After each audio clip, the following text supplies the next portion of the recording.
Você já deve ter visto em alguma obra a utilização de nervuras transversais em lajes treliçadas, mas você já se perguntou para que serve ou se realmente faz alguma diferença utilizar essas nervuras transversais? Tá? Antes da gente começar a explicar e a mostrar através de exemplo isso, para quem não sabe, o que seriam essas nervuras transversais? Então, as nervuras transversais, elas são, na verdade, nervuras criadas, né, propositalmente, né, em direções perpendiculares às nervuras, né, da original da laje. Então, uma laje nervurada, treliçada, né, a gente chama ela de unidirecional. O que ela é, na verdade? Ela é várias vigas, uma ao lado da outra, né, viga de seção T. Tá? E quando a gente decide criar essas nervuras transversais, o que a gente está fazendo, na verdade? Estamos criando nervuras na outra direção e fazendo uma espécie de grelha, né? Uma espécie de malha nessa laje. Tá? E como que seria a criação dessas nervuras transversais? Então, entre um bloco e outro de enchimento, seja ele cerâmico ou seja ele de EPS, você dá um certo espaçamento entre um bloco e outro, né? E ali vai ser concretado. E obviamente dentro desse espaço, dentro dessa largura, você vai ter barras de aço. Então você vai estar criando ali nervuras, né? Seja ela retangular. Então você vai estar criando nervuras, ou seja, como se fosse vigas também, vigotas, só que no outro sentido da laje. Mas vale a pena fazer a utilização dessas nervuras transversais? O primeiro ponto que você tem que levar em consideração é que essas nervuras elas vão comprometer e vai ter que haver uma modificação no processo construtivo. Então, o primeiro passo é justamente esse: lembrar que na execução vai ter que ser feitas essas modificações para que sejam realmente criadas de maneira correta essas nervuras, com espaçamento entre um bloco e outro e a colocação também dessas armaduras, né, juntamente com o espaçamento entre elas corretamente, o cobrimento corretamente. Então, tudo isso tem que ser levado em relação no processo executivo. Mas afinal, vale a pena ou não utilizar essas nervuras transversais? Para responder isso, depende de vários fatores, tá? Primeiro deles é a geometria dessa laje, tá? Então, a relação que a gente chama de lambda vai influenciar muito se realmente vale a pena ou não a utilização dessas nervuras, a sobrecarga, né, ou a carga que vai estar atuando nessa laje, tá? Bem como a geometria das próprias nervuras, tá? Qual que é a treliça, a altura que você está utilizando do bloco, tá? Enfim, para a gente conseguir responder isso com mais clareza, a gente vai partir para um exemplo para vocês terem noção, né, de como isso pode modificar de acordo de laje para laje. Então aqui a gente tem o nosso exemplo. Qual que foi a ideia aqui, pessoal? Eu criei duas lajes, tá, para a gente analisar. A primeira laje ela é mais quadrada de certa forma, né? Então eu criei uma laje aqui de 4 metros de comprimento por 4 metros praticamente de largura, né? 4,16, ou seja, praticamente um quadrado. Se a gente pegar aquela relação lambda, que é o LY, que é o comprimento maior, dividido pelo comprimento menor, que é LX, vai dar muito próximo de 1 essa relação.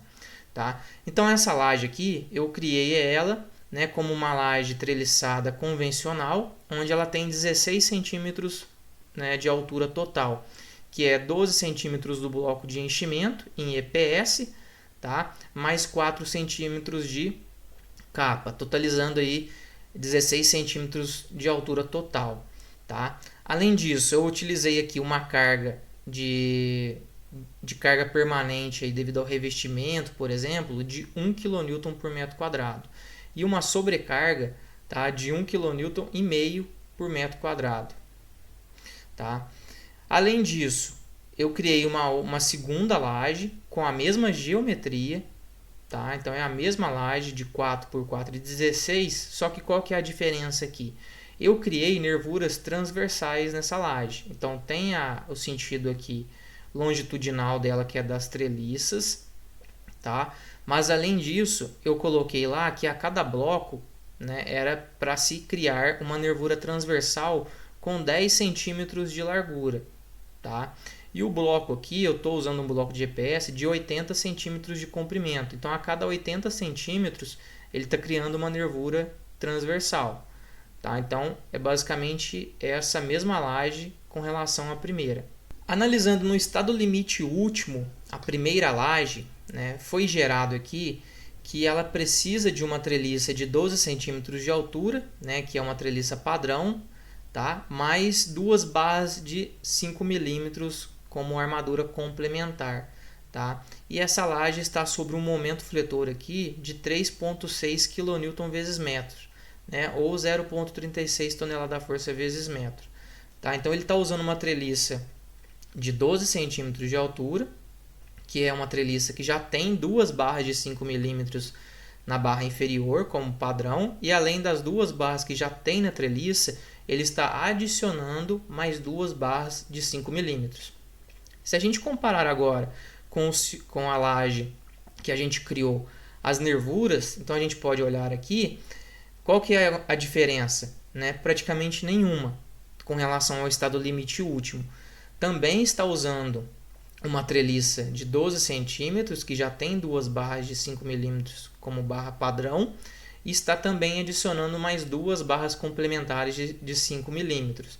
E ela está sofrendo aqui de um momento fletor de 3,3 kN vezes metro praticamente, tá? Lembrando que esse esforço é característico, então para efeito de cálculo, né, ainda tem que multiplicar lá pelo fator de majoração dessas ações, tá? Então se a gente for avaliar, né, as duas estiveram ali praticamente idênticas, né? Usou a mesma treliça e as duas barras adicionais de 5 milímetros. Qual que é a diferença? Que a gente aqui tem as nervuras transversais, então a gente precisa ver quais foram as barras que ele, né, que o software entregou para a gente para essas nervuras transversais. Então se a gente olhar aqui, né, não está dando para ver direito que tem alguns dados, né, meio que atrapalhando, mas está gerando aqui um esforço nessas nervuras transversais de 0,11 tonelada-força vezes metro, ou praticamente 1,11 kN vezes metro.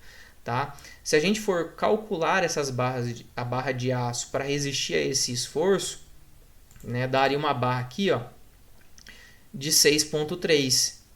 Tá? Ou seja, qual que é a diferença dessa laje para a primeira? Ela está usando a mesma treliça, tá? Com as duas armaduras complementares também, igual a primeira. E além disso, ela foi criado aqui as nervuras transversais, tá? E está se utilizando, né, uma barra de 6,3 a cada nervura. Ou seja, você está gastando mais concreto e está tendo que utilizar aqui, né, barras de 6,3 a cada nervura transversal. Então, a priori, né, teve somente um aumento do consumo de materiais nesse modelo. Vamos analisar agora a deformação dessa laje. Então, aqui eu estou analisando, considerando já a não linearidade física do material, juntamente com a fluência. Tá? Então, eu pedi para o software fazer o cálculo dessa grelha não linear.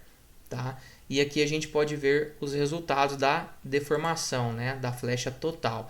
Então, olhem só o primeiro modelo. Ele está dando aqui uma deformação máxima de 2,3 centímetros, tá? Que são somente as nervuras sem as transversais.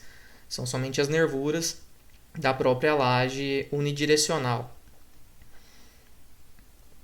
Já analisando o segundo modelo, a gente consegue perceber que houve uma redução significativa, né, na flecha, né, ou na deformação. Tá? Então a deformação aqui, tá, que seria diferente de flecha, porque a flecha seria, né, o ponto de curvatura máximo aqui entre as duas extremidades dessa barra. Então vamos adotar isso aqui como sendo a deformação. Então a deformação da nossa primeira laje foi de 2,3 centímetros, enquanto da segunda laje que a gente utilizou essas nervuras transversais foi de 1,64.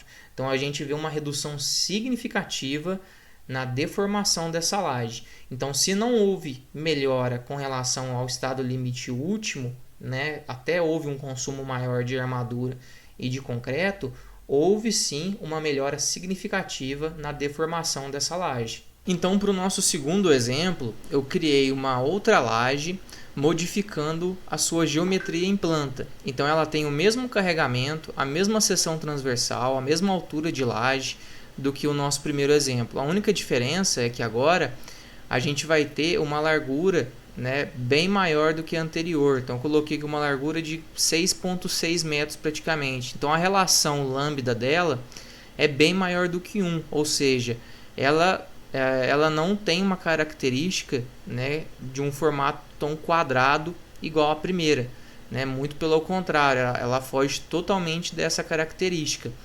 E o segundo modelo que foi criado aqui é a mesma laje, só que foram criadas as nervuras transversais. Então, a cada bloco eu criei uma nervura transversal também com 10 centímetros de largura. Agora vamos analisar a primeira laje no estado limite último. Então aqui a gente tem que as nervuras estão sofrendo aqui basicamente de 3,5 kN vezes metro, né? Então para isso se chega aqui que é necessário pelo menos a treliça, que já tem duas barras de 5 milímetros, e deve ser adicionadas mais duas barras complementares de 5 milímetros. Tá? Se a gente pegar agora a segunda laje, tá, que foi criada essas nervuras transversais, também se tem aqui, né, um esforço de momento fletor de 3,5 kN vezes metro, que também necessita de uma treliça de 12, que já tem duas barras de 5 milímetros, e deve ser adicionado mais duas barras de 5 milímetros como armadura complementar. Até aí parece ser exatamente igual. Tá?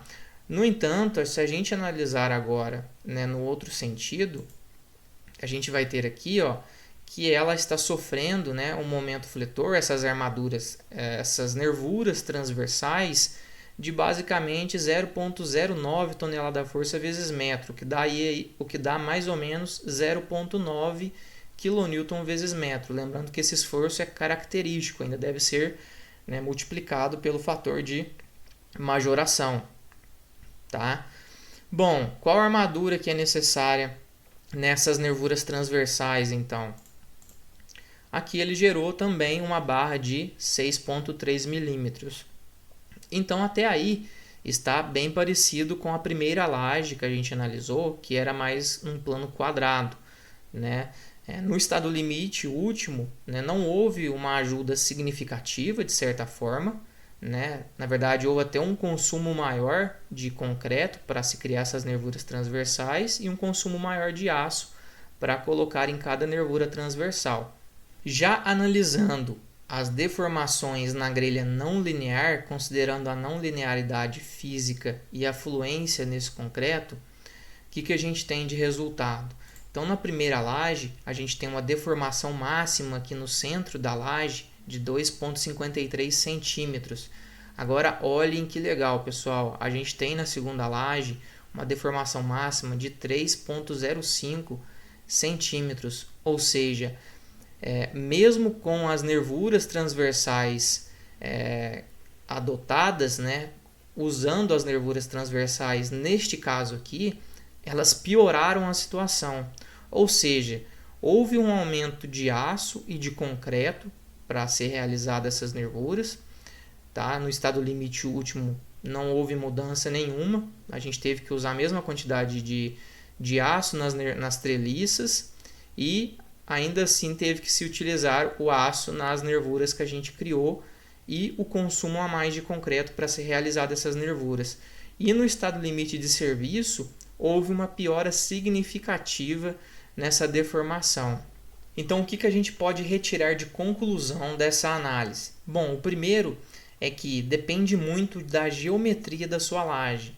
Então, quanto mais próxima de uma geometria quadrada, ou seja, aquele fator lambda, que é a relação entre o comprimento maior, né, dividido pelo vão menor, quanto mais próximo de 1, isso seria melhor para se utilizar essas nervuras transversais. Tá? E quanto mais próximo de 1, pior é a situação, chegando até a um determinado ponto em que essas nervuras transversais vão começar a piorar a laje, né, a situação da sua estrutura. Por quê? Porque você tem, lembrem, que um aumento devido a essas nervuras transversais no concreto, ou seja, o peso dessa laje vai aumentando devido a essas nervuras transversais. E com isso, né, o carregamento ele aumenta também nessas nervuras. E quando essa relação ela é maior do que 1, isso acaba que as nervuras transversais elas não vão ter rigidez o suficiente, né, devido ao seu comprimento ali elevado, para estar absorvendo esses esforços, né, e nem ajudando na rigidez da laje. Então acaba que esse aumento devido ao peso para a criação dessas nervuras transversais vai prejudicar, vai sobrecarregar a sua laje ao invés de ajudar. Já quando você tem essa laje mais próxima de uma geometria quadrada, você consegue criar ali como se fosse uma espécie de uma laje bidirecional. Então aí a gente tem vários exemplos de lajes bidirecionais utilizadas hoje no mercado, que é basicamente esse mesmo sistema, só que com outros tipos de formas. Então você cria uma laje bidirecional trabalhando com uma laje treliçada unidirecional, mas lembrando que essa relação geométrica entre o maior vão e o menor, ela deve ser levada em consideração.